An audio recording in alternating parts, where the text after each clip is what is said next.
সপ্তম আকাশের উপরে যাও, সেখানে যাইয়া মালাকুল মউত আপনাকে সালাম দিবে। ঠিক কিনা বলো? মউত থেকে দিবি রেহাই, আমার অস্থির হয়ে যাবে আপন জনেরা আপনাকে দাফন করার জন্যে, কাফন পরানোর জন্যে। আমার ভাইয়েরা, শেষ বিদায় যেদিন দিয়ে দিবে, 40 কদম আসার পরে মুনকার নকির আপনাকে প্রশ্ন করবে। 3টা প্রশ্ন। কয়টা? 3টা প্রশ্নের উত্তর যদি দিতে পারে যে ব্যক্তি দিবে, আল্লাহ নবী বলেছেন 3টা প্রশ্নের উত্তর যদি কবরে কেউ দিতে পারে, আল্লাহ নবী বলছেন ওই ব্যক্তিটা বিনা হিসাবে জান্নাতে যাবে। জোরে কোন সুবহানাল্লাহ।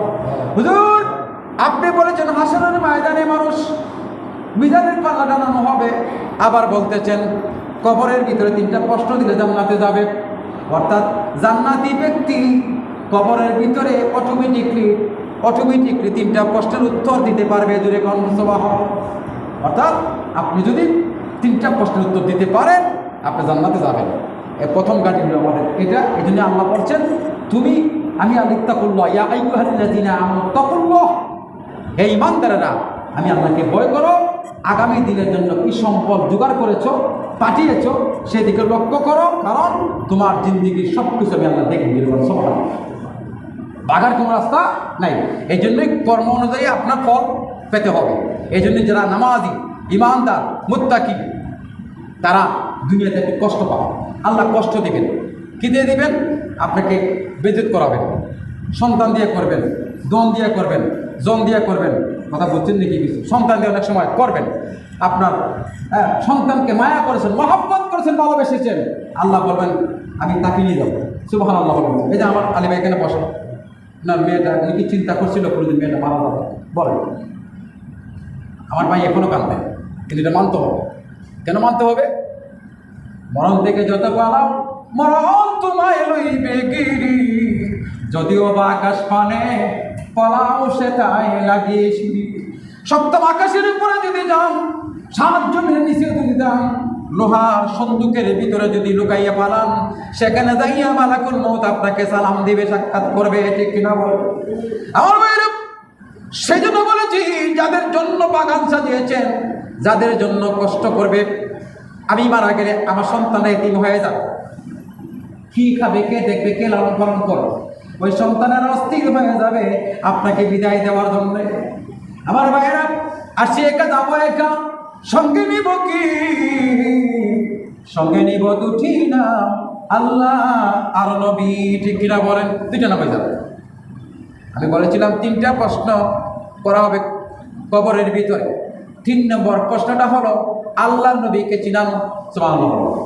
আপনি নবীকে মহব্বত করেছেন, ভালোবাসছেন, সম্মান করেছেন, সেই নবী আপনার কবরে যাবে। প্রত্যেকটা লোকের কবরে নবী যাবে, বিশেষ মানানো।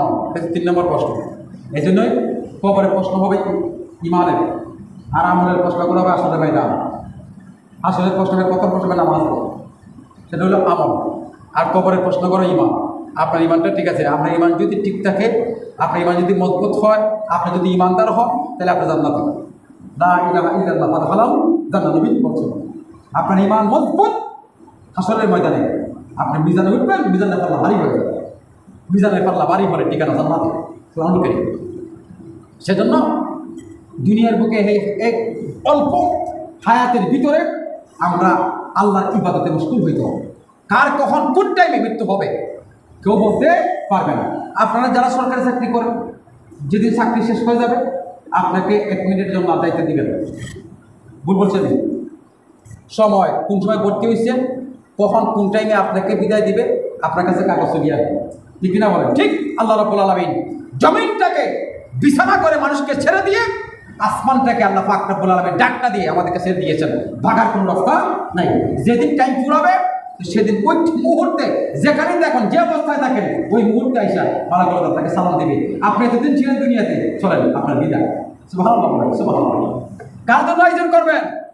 আপনাকে বিছানায় খাটের উপর রাখতে দিবে না, নামাই দিবে, ডাক দিবে সন্তানের, আমার চাচা ইমাম সাহেব হুজুর, মুয়াজ্জিন সাহেব হুজুর, লাশ বেশিক্ষণ পৃথিবীর জমিনে রাখা যাবে না, বিদায় দিতে হবে সন্ধ্যার আগে। ঠিক কিনা বলেন? আত্মীয় স্বজনের কাছে টেলিফোন করা হবে, খবর দেওয়া হবে, দেখলে তাড়াতাড়ি আসেন, সন্ধ্যার আগে দাফন করে দেব।